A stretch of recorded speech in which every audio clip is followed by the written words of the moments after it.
नमस्कार। सवाल देश का विद्रोही रोहन में आप सभी का बहुत बहुत स्वागत है। दोस्तों, ये क्या हो रहा है वेस्ट बंगाल में? क्यों लगातार वेस्ट बंगाल में हिंसा हो रही है? क्यों लगातार वेस्ट बंगाल में टारगेटेड हिंसा हो रही है?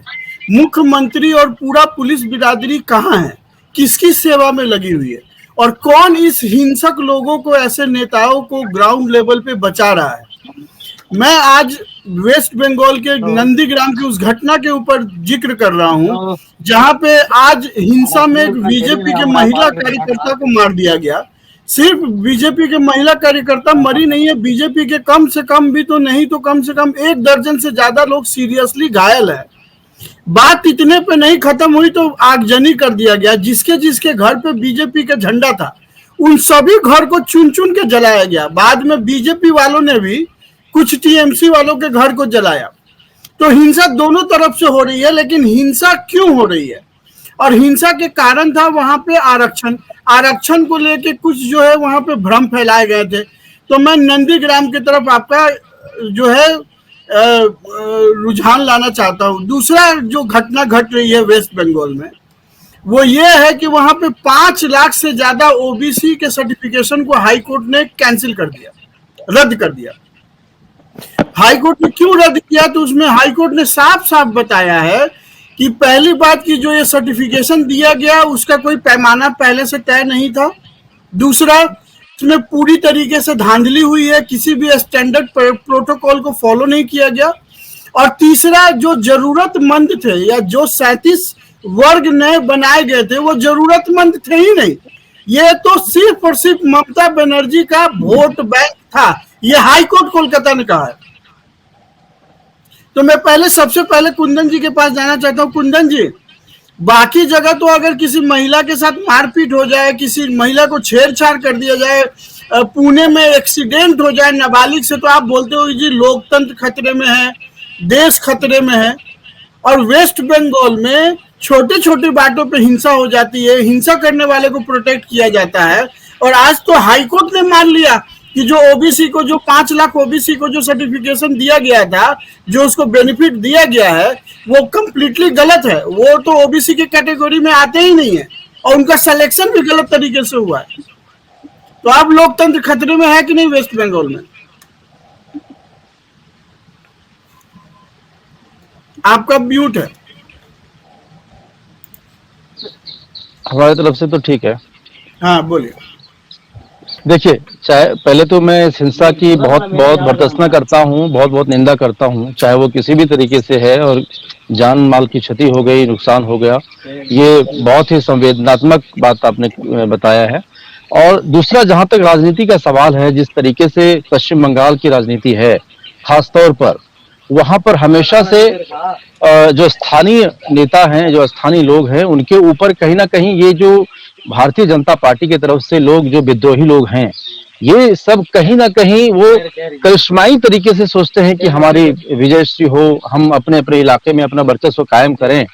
और बेवजह, ये खाली पश्चिम बंगाल की बात नहीं है, बिहार में भी आप इसके पहले का दौर चलेंगे, चाहे वो रामनवमी का टाइम हो या और किसी भी टाइम में, बेवजह बिना मतलब लोगों को उकसाना, उसके बारे में गलत सलत बातें करना, हथियार चमकाना, वजह पड़े तो 2-4 लपड़ झप्पड़ जड़ देना, तमाम ऐसी प्रक्रियाएं चालू है वहां पर। और पश्चिम बंगाल में ये अधिकांश हो रहा है। जब जब चुनाव का ऐसा समय आता है, या ऐसे भी उनके मन में पता नहीं क्या फितूर है, क्या बीजेपी वालों को लगता है कि हम जब तक पश्चिम बंगाल नहीं जीत जाते हमारी नाक कट जाएगी, क्या हो जाएगा, पता नहीं उनको ऐसा क्या होता है। तो इस सिलसिले में वो कुछ भी, देखिए, वो कुछ भी करा सकते हैं। और ये इतिहास गवाह है कि देश में जब जब दंगे हुए हैं, जब जब ऐसी परिस्थितियां हुई है, बीजेपी आरएसएस प्रमुख रूप से और गुप्त रूप से इसमें बड़ी भागीदारी उनकी होती है। और उकसाने, भड़काने, काम कराने में बहुत उनकी कुंदन जी एक बार भी महिला मरी है, 12 लोग हॉस्पिटल में एडमिट है, मुंह से नहीं निकला बीजेपी। सुनो मेरी बात, एक बात सुनो, बीजेपी से हटके कुछ है आपके पास? मर रहे हैं लोग, मार रहे हैं गुंडे। अरे मर रहे हैं तो मैं तो भाई, मैं तो पहले ही बोला, बीजेपी लगे हुए हो। ठीक है, नहीं, देखिए, एक हुई नहीं है ना। मैं आता हूँ फिर आपके पास। टीएमसी के ऑथराइज प्रवक्ता डॉक्टर सुमित मल्होत्रा जी जुड़ गए हमारे साथ। कलकत्ता से। सुमित जी, मेरा जो सवाल था अभी कुंदन जी ने उसका जवाब दिया। सवाल ये है कि वेस्ट बंगाल में इतना हिंसा क्यों हो रही है और हिंसा करने वाले को सरकार प्रोटेस्ट क्यों कर रही है। और दूसरा सवाल ये है कि जो 5 लाख ओबीसी का जो सर्टिफिकेट कैंसिल हुआ है उसमें हाईकोर्ट ने साफ साफ बोला है कि इसमें धांधली हुई है, वोट बैंक बनाने के चक्कर में ये ओबीसी बनाया गया था। ये जो 37 वर्ग है ओबीसी के अंतर्गत आते ही नहीं है। हाईकोर्ट ने बोला, हाईकोर्ट का जजमेंट है, आपको मैं इंटरनेट पे आप सर्च कर लीजिए। सुनीत जी बताइए। रोहित भाई, सबसे पहले तो मैं आप सभी का नमस्कार करता हूं कि आप लोगों ने मुझे मेरे को बोलने के लिए बुलाया है पे। देखिए क्या है कि आज हम लोगों को एक चीज समझनी होगी कि भाजपा जिस तरीके से कह रही है ना कि कोर्ट के माध्यम से, तो कोर्ट ने करा है, कोर्ट ने 5 लाख ओबीसी को जो ममता बनर्जी ने जो जिन्हें वो रिजर्वेशन दिया था, आरक्षण दिया था, वो हाईकोर्ट ने रद्द कर दिया। क्योंकि हाईकोर्ट ने भी करा है, हाईकोर्ट को जवाब दिया जाएगा, बिल्कुल दिया जाएगा। कई कई ऐसे मुद्दे होते हैं जिसमें सरकार की भी कई बार जो केंद्र सरकार है उसे भी फटकार लगी, कई चीजें केंद्र सरकार की भी कैंसिल हुई है। तो हाईकोर्ट ने नियमों का उल्लंघन करके ये रद्द किए गए हैं ओबीसी के जो आपके भाई उनको उल्लंघन, उनको नियम रद्द करना है तो वो तो बोलेंगे ही ना कि ये उल्लंघन हो रहा है नियम का उल्लंघन करके आपने बनाया है, नियमों का उल्लंघन करा है तभी ओबीसी में लेकिन जब ये कानून बना था, कानून एक दिन में तो नहीं बना है ना भाई साहब, कानून तो सबके राय सहमति से बना है और ममता बनर्जी इस बात की तस्दीक करती है। 1993 का कानून उन्होंने कहा है कि भाई अरे घर घर जाके सर्वे किया है उन्होंने, ये सब पूरा घर घर जाके सर्वे किया है, उसको नहीं झुठला सकते आप। आपने ये चुनाव से पहले जो ये नंगा नाच किया है, ये जो दंगा भड़काया है, जो भाजपा की एक महिला को आपने सरेआम मार दिया और उसके बाद 12 लोग जख्मी हैं, ये क्या कर रहे हैं आप? संविधान खतरे में नहीं है, अब संविधान के साथ कुछ नहीं हो रहा, आप कुछ भी नहीं कर रहे। कहां है आपकी व्यवस्था, कहां है पुलिस प्रशासन? कुछ भी नहीं है। भाजपा के लोगों को मारा जा रहा है, पीटा जा रहा है, उनके घर चलाए जा रहे हैं और उसके बाद आप कहते हैं भाजपा। आपको सबसे पहले तो संवेदना करनी चाहिए जिन लोगों को आपने मारा है, ठीक है, जो महिला की मृत्यु हुई है और 12 लोग घायल है, उनके घरों में आग लगाई गई, आगजनी की गई, उसके बाद भी आपको शर्म नहीं आ रही और आप भाजपा का नाम लिए जा रहे हैं। सबसे पहले तो आप अमन जी, अब जरा सुमित जी को रिप्लाई देने दीजिए। जी सुमित जी, सिर्फ आपकी आवाज जा रही है, कृपया रिप्लाई दीजिए।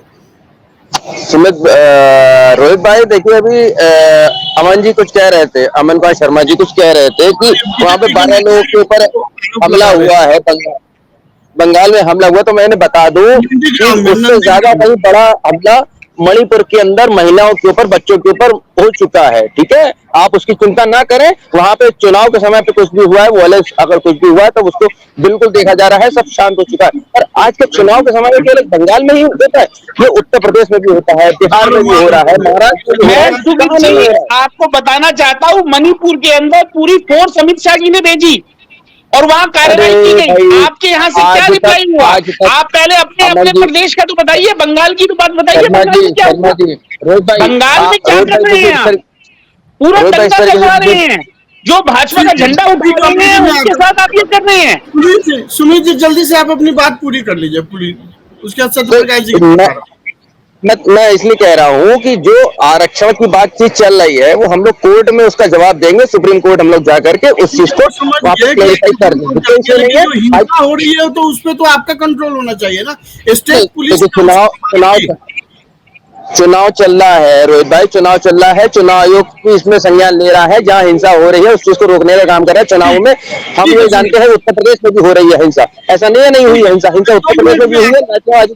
एक मिनट में आपके पास आता हूँ सत्यप्रकाश जी। सत्यप्रकाश जी अपने आप को अनम्यूट कर लीजिए।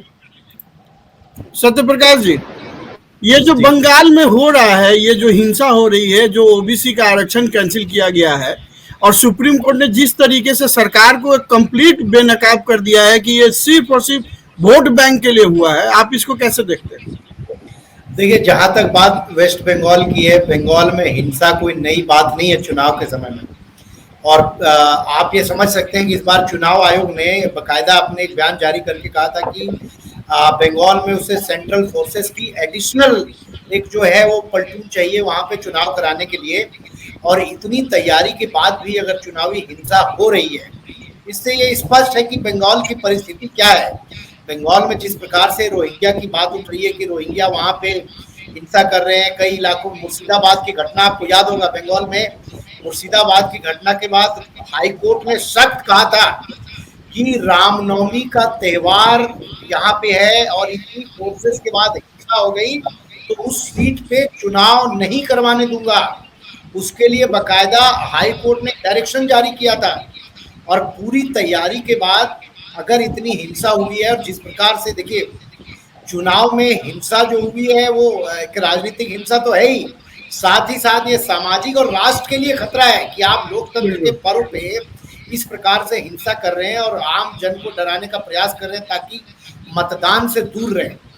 अब जिस प्रकार से वहाँ की जो मुख्यमंत्री है उनकी जो बयानबाजी होती है ऐसी हिंसा के बाद और भारतीय जनता पार्टी के जो नेता हैं उनके भी जो बयानबाजी है, ये देखने वाली होगी कि आखिर घटना की मतलब जो मूल कारण है वो क्या है। और ये स्पष्ट हो गया कि पहले टीएमसी वालों ने ही घटना की मारा है, ये तो मीडिया में दिख रही है। और अगर आप किसी को मारेंगे, आप किसी भीड़ पे हमला करेंगे तो इसका रेपरकेशन तो होगा ही। ठीक है। और ओबीसी जो सर्टिफिकेशन पे ऑर्डर आया है हाई कोर्ट का, हाँ, ओबीसी रिजर्वेशन पे जिस प्रकार से हाई कोर्ट ने स्पष्ट कहा है कि ये केवल एक राजनीतिक वोट बैंक को खुश करने का प्रयास। जी आप मेरे ऊपर उंगली उठा रहे थे।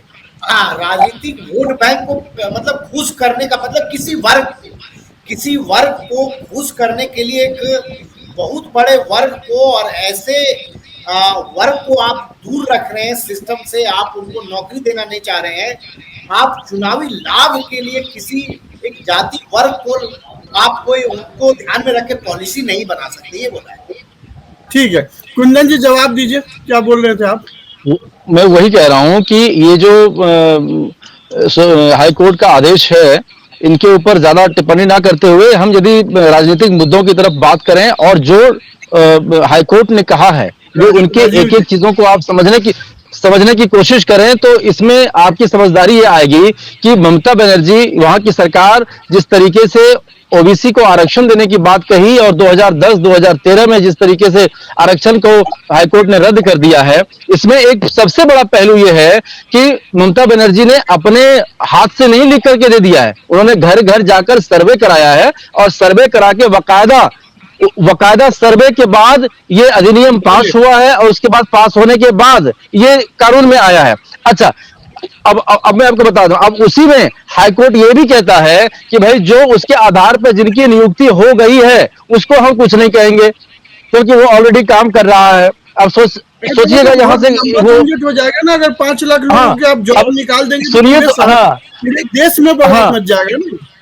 नहीं तो वही मैं कह रहा हूं, तो कानून होता है ना, चाहे कोई भी कानून हो। तो अब इसमें चूंकि उनके फंसने वाली बात है कि वो नियुक्ति ऐसे कैसे हो गई, सर्टिफिकेट के आधार पे आपने नियुक्ति कैसे दे दी, तो अब उन सबसे बचने के लिए जिनकी नियुक्ति हो गई है उसके तरफ उनकी कोई उंगली नहीं है, लेकिन अब जो लाभार्थी होंगे उसकी तरफ उनकी उंगली है। और मैं स्पष्ट कर दूं, मैं बता रहा हूं, हाईकोर्ट ने ये बोला है ना, सुप्रीम कोर्ट जाने के लिए तमाम पार्टियां तैयार है और सुप्रीम कोर्ट से जो ओबीसी का अधिकार है, किसी भी मुद्दे पे अधिकार उसका छीना नहीं जाएगा, उसको जो उसका मूलभूत अधिकार है वो उसको दिया जाएगा। चाहे भारतीय जनता पार्टी किसी भी एंगल से अंदर घुसने की कोशिश करे, किसी भी बंद वो दरवाजे के अंदर से वो घुसने की कोशिश करे, वो सफल नहीं हो पाएगा, मैं आपको बता दूं।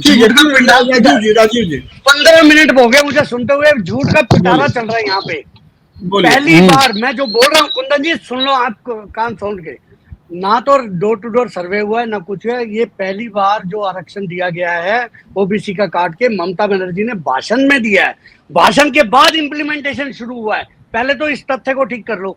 अब आ जाओ नंदीग्राम पे। एक मिनट तसल्ली रखो। आप बोलिए, सिर्फ आपकी आवाज जा रही है, बोलिए आप। इनको बोलना है कुछ, मैं नंदीग्राम, इनको समझ ही नहीं है, बोले जा रहे। नंदीग्राम जो है इसमें ममता बनर्जी का पर्सनल इंटरेस्ट है, क्योंकि ममता घायल है, यहाँ पे हारी हुई है पिछली बार। आप क्या बात कर रहे हैं? नंदीग्राम को इजीली ले, मारकाट ना करें, मर्डर ना करें, क्या बात कर रहे हैं? हिंसा ना करें, दंगे ना करें।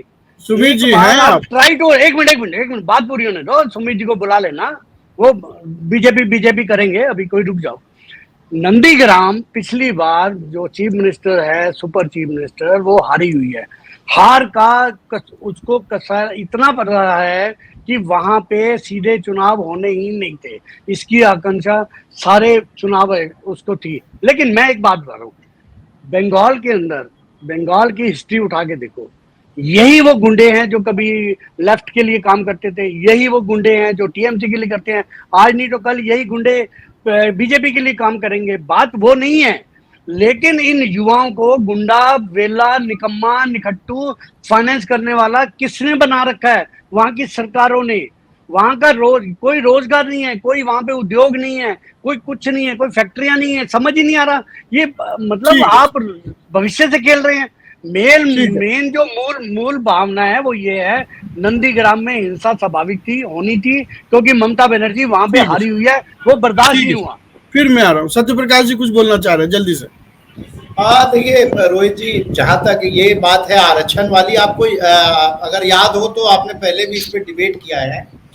2011 से इसकी शुरुआत होती है। 2011-12 में जो है पहली बार वहां पे आरक्षण के लिए 2 कैटेगरी बनाई जाती है, ओबीसी आरक्षण के लिए ए और बी ग्रुप, जो बंगाल में 77 के आसपास जाती है। एग्जैक्ट फिगर मुझे याद नहीं, 77 या इसमें जहां तक ईयर का है, छोटा सा करेक्शन कर दूं, इम्प्लीमेंट 2010 में हुआ था, लेकिन ममता बनर्जी की सरकार 2011 में आई थी, उन्होंने बैक डेट से उसको इम्प्लीमेंट किया था। ठीक है, आगे बढ़िए। तो जो 77-78 जातियां ममता बनर्जी ने एक नोटिफिकेशन जारी किया बंगाल सरकार ने, 2 कैटेगरी में ओबीसी आरक्षण के सर्टिफिकेट बनेंगे।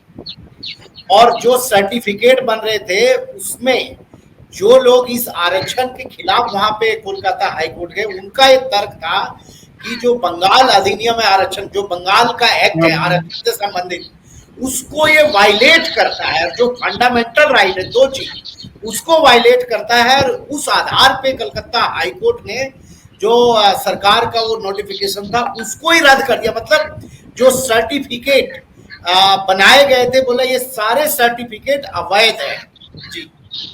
ठीक है, ठीक है।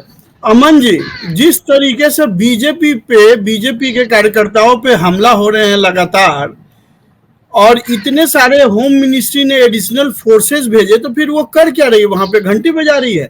अब विपक्ष कह रही है कि भाई इलेक्शन कमीशन के पास फोर्सेस है, पुलिस उनके हाथ में है, प्रशासन उनके हाथ में है। मेरा कहना है रोहित जी कि जो वहां का लोकल प्रशासन है वो सारा ममता दीदी के इशारे पे काम कर रहा है। और नंदीग्राम पहले ही हमारे भाई ने बता दिया है कि वो एक बार हार चुकी हैं, उन्हें हार की बौखलाहट दिख रही है, उन्हें लग रहा है कि ये सीट फिर दोबारा मैं हार जाऊंगी, इसलिए उन्होंने इस तरह से ये दंगे कराए। और ये भाजपा के जो भी झंडे लगे हुए हैं, जिन घरों में झंडे लगे, उन्हीं घरों को टारगेट किया गया। जितने भाजपा कार्यकर्ता थे उन्हीं लोगों को टारगेट करके किया गया। और पहले से ही ममता जी के नाक की वो बना हुआ है बंगाल के अंदर उन्हें भाजपा से ही डर है। और यही कारण है कि जो भी भाजपा के काउंटर सवाल है कि बीजेपी के कार्यकर्ता के साथ तो लगातार हिंसा हो रही है पिछले 5-7 सालों से। कई बार तो मैंने देखा है कि बीजेपी के का झंडा अगर किसी के घर पे है तो उसको पेड़ से टांग दिया जाता है और नंगा उसको पेड़ से टांग के मार दिया जाता है। ऐसे कंडीशन में सेंट्रल गवर्नमेंट कर क्या रही है? आपके ही कार्यकर्ता को मारा जा रहा है, आपकी टीम कर क्या रही है? सेंट्रल गवर्नमेंट के पास इतना बड़ा फोर्स है, पैरामिलिट्री है। देखिए, सेंट्रल गवर्नमेंट अपनी तरफ से कार्रवाई कर रही है, उन लोगों के खिलाफ भी कार्रवाई होगी, ऐसा कुछ नहीं है कि कार्रवाई नहीं होगी। लेकिन ये देखिए, आप ये इलेक्शन के टाइम पे ये इतना बड़ा नंगा नाच किया जा रहा है। इनके एक सीट पे उन्हें दिख रहा है कि नंदीग्राम हम हार रहे हैं। ये उनकी हार की बौखलाहट बता रही है। और रही बात ओबीसी का, तो ओबीसी का तो 2011 का उन्होंने सारे जो भी क्या कहते हैं थे रूल्स, उनको फॉलो ही नहीं किया। 1993 के रूल थे, 1993 से के थे बने हुए, और 2011 में उन्हें इंप्लीमेंट किया गया, और सारे रूलों को उन्होंने फॉलो ना करके तब ओबीसी का क्या कहते हैं आरक्षण लागू किया, और उसको उन्होंने कैंसिल किया है सुप्रीम कोर्ट ने। कहां गलत है? कुंदन जी, ये कहीं 5 लाख गुस्सा तो नहीं है ममता बनर्जी का नंदीग्राम से? कोई ममता नहीं। देखिए, ममता बनर्जी नाम से ही ममता है, ममता उनके नाम में ही है। और दूसरी बात यह है कि वो अच्छा उनका लगा, सिर्फ एक सीट का किसी सवाल नहीं है। डायलॉग नहीं चला है अभी तक। ये ममता सवाल कई बार देख चुके हैं। हाँ, सवाल जो है वो ममता के जीत हार का नहीं है। वहां ठीक है। 5 लाख लोगों के जिंदगी का सवाल है। आप लोग सिर्फ एक सीट के लिए, एक अपने के लिए इतना लड़ाई झगड़ा के चक्कर में रहते हैं। वहां पे 5 लाख ऐसे लोग हैं जो कि अधिकार से वंचित हो जाएंगे। ममता बनर्जी ने स्पष्ट रूप से कहा है कि इनके अधिकारों को किसी भी हालत में हम खोने नहीं देंगे। और जो उपद्रवी हाईकोर्ट ने हैं, बोला ही है। हाईकोर्ट अरे क्या सुनिए, बात कर रहे हैं कुंदन अब जी? जो ये जो क्यों मिसगाइड कर रहे हो उपद्रवी आप? हैं, आप मिसगाइड क्यों कर रहे आरएसएस हो? और आरएसएस आप बीजेपी मिसगाइड के क्यों कर जो रहे हो? झूठ उपद्रवी बोल लोग रहे हो। हैं, आरएसएस और हाईकोर्ट से बीजेपी मैं का बता नाम तो मत रहा हूँ। लीजिए। बात कर रहे हो आप? आपकी क्या आरएसएस मैनिपुलेट कर रहे हो आप? ममता जी की सरकार चल रही है आरएसएस बंगाल के अंदर, और उसके बाद आप आरएसएस ये बात कर रहे बीजेपी हैं कि के, आरएसएस तो राष्ट्र निर्माण कर रही है। राष्ट्र का अरे निर्माण में कोई राष्ट्र आरएसएस का निर्माण नहीं, हाथ मैं है। बता, राष्ट्र राष्ट्र का निर्माण हनन करती है किया है आरएसएस। उसने। आरएसएस दंगे नहीं उस कराती। दंगे कराने का काम वो बंगाल में ममता अरे जी का भाई है। साहब, उसका उनका तो दंगे आरएसएस में का ही नाम है इतिहास आरएसएस का। उठाइए। आरएसएस आरएसएस का इतिहास में ही इतिहास आप पढ़ते उठाइए। नहीं आप है। आरएसएस का आप इतिहास इतिहास उठा के पढ़ते नहीं, चाहे देखिए। वो मैं बोल तो रहा हूँ, ठीक है। जहां उनकी सरकार आरएसएस का नहीं है, इतिहास उनका उठा के ये मेन देखिए। काम होता है दंगे उन्होंने करवाना। हमेशा देश की सेवा की है। दंगा ही जब भी करवाता देश को वो जरूरत दंगे पड़ी वाली, है तो आरएसएस के वर्कर पूरे देश के अरे अंदर वो खड़े दंगे रहे वाली हैं। पार्टी है भाई चाहे वो साहब, वो दंगे दंगे हुए वाली हो, पार्टी है। चाहे कहीं ठीक फ्लैट है, हुआ हो। ठीक है, ठीक है, कभी 30 कभी बोलते सेकंड कोरोना रहिए। काल में ही आप देखेंगे आरएसएस के लोगों ने कितनी मेहनत करी, अपनी जान पे खेल के लोगों की परवाह की, मैं जब सारे तभी आपको लोग तो नहीं अपने बचा घरों पाए में कैद जान, थे। तो तभी तो 50 लाख से ज्यादा लोग मर गए। कितने लोग मर गए डाटा है भी, सरकार के पास डाटा है कोई, इसके बाद कोई बहस कर लेना। लेकिन ये इसमें तो 100% फेलियर हो चुके हैं। ममता पे आ जाओ 100% जरा। फेलियर हो चुके हैं, ममता जिसका रिजल्ट ममता अभी भी आ पे रहा आ है। जाओ। ठीक है, कुंदन जी जरा हद हो गई। खुदाना साहब 30 सेकंड कुंदन जी जरा अनइंटरप्टेड। हाँ, कुंदन जी ने झूठ बोला है कि 5 लाख की ममता को चिंता है। बिल्कुल नहीं। हाईकोर्ट ने ये बोला है कि जिनको आरक्षण मिल गया है गलती से झूठ ही भी, होता है। उनको एक मिनट यदि सुनो सुनो आपकी सुनो। पार्टी, आप अरे जिसके हाईकोर्ट समर्थन बोल में रहा है, है, यदि पार्टी वो, कहाँ से आ गई? मैंने कुंदन जी मैं वही तो कह रहा हूँ, आप जिस पार्टी को समर्थन कर रहे हैं उसके अलावा सारी पार्टियां झूठ है, सारे मैं हाईकोर्ट भ्रष्टाचार का है, समर्थन कर सारे रहा हूँ। पार्टी अलग अलग रणनीतियों में मैं लिप्त है। हाईकोर्ट का आपकी समर्थन कर रहा पार्टी हूँ। स्वतंत्र पार्टी है ना। अरे हाईकोर्ट का समर्थन कर रहे हो, सुन ही नहीं रहे आप। सुनने की आदत डालो। हाई कोर्ट का हाईकोर्ट ने समर्थन बोला क्या है कि करेंगे आप? 5 लाख। फिर वही बात। आप सुनते क्यों नहीं हो? कमालुद्दीन की आत्मा आ बोलिए, गई है बोलिए, आपके बोलिए, अंदर। बोलिए, बोलिए, जल्दी मैं से, ये जल्दी से। कह रहा हूँ, जो ये कह रहे हैं ममता जी, ममता कह रही है नहीं, हाईकोर्ट ने बोला है कि अराजकता ना फैल जाए। 5 लाख लोग जो अब ले चुके हैं एडवांटेज, वो व्यापम में देख चुके हैं कि अगर आप पिछली रिकवरी पे आ जाएंगे तो हबड़ा तबड़ी मच जाएगी। हाईकोर्ट ने बड़ा सही डिसीजन लिया है कि जो 5 लाख लोग जॉब कर रहे हैं उनकी जॉब न छीनी जाए। अब आगे से इसको चेंज किया जाए। इसमें ममता का किसी का रोल नहीं है। ये खाम का उसको ठीक है। credit। नहीं, दूसरी बात ठीक है, सत्यप्रकाश जी। हाँ, जल्दी से, जल्दी से।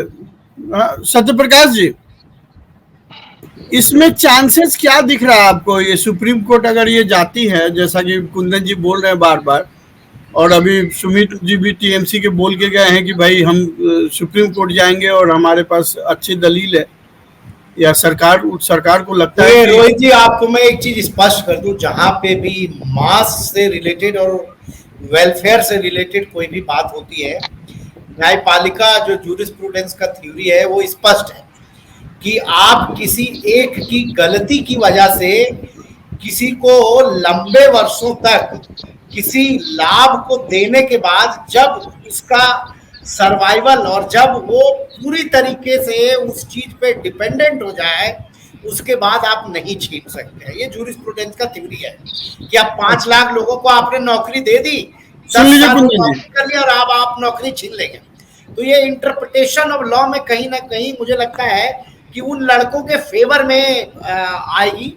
हाँ, तो ये पॉलिटिकल पार्टी अपने फेवर में बता रही है। हाँ, ये लेकिन जो नोटिफिकेशन है, अब आपको ये समझने वाली बात है कि जिन्होंने 2023 तक बेनिफिट ले लिया वो तो लाभान्वित हो गए।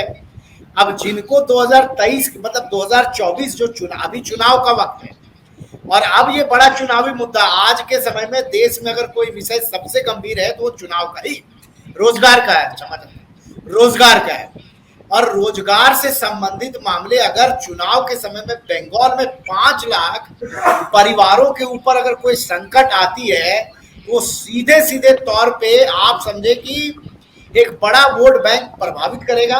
और जो इसके खिलाफ वर्ग है, जो लोग इसके खिलाफ हैं, वो लोग सीधे सीधे तौर पे अब दूसरी पार्टी को समर्थन देंगे, क्योंकि वो तो खिलाफ है, एस्टैब्लिशमेंट के खिलाफ वहां पे। तो एक बड़ा चुनावी स्टंट भी है, और न्यायपालिका के दृष्टिकोण से देखें और न्यायिक सिद्धांत के दृष्टिकोण से तो मुझे लगता है कि हायर कोर्ट जो है इस फैसले को लंबे समय तक सस्टेन नहीं कर।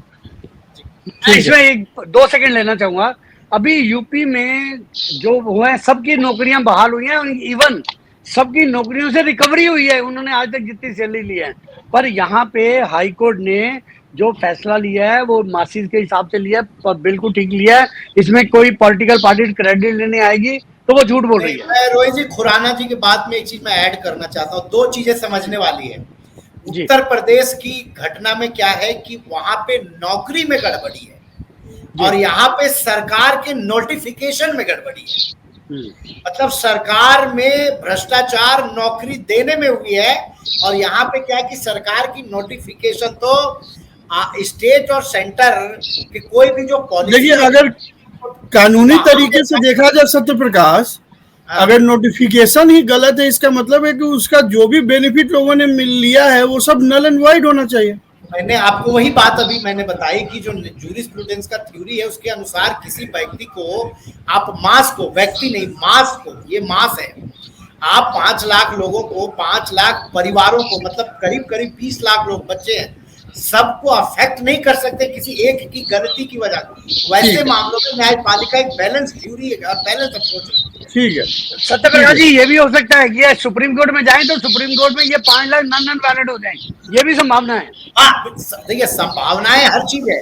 मैंने आपको जो ट्रेंड है जूरिस्प्रूडेंस का, मैं उस बात। ठीक है कुंदन जी, जैसा कि आपने सुना सत्य प्रकाश जी को और राजीव खुराना जी को और अमन जी ने भी बोला जो, तो ये वोट बैंक के लिए इतने सारे लोगों के भविष्य के साथ खेल दिया ममता बनर्जी ने।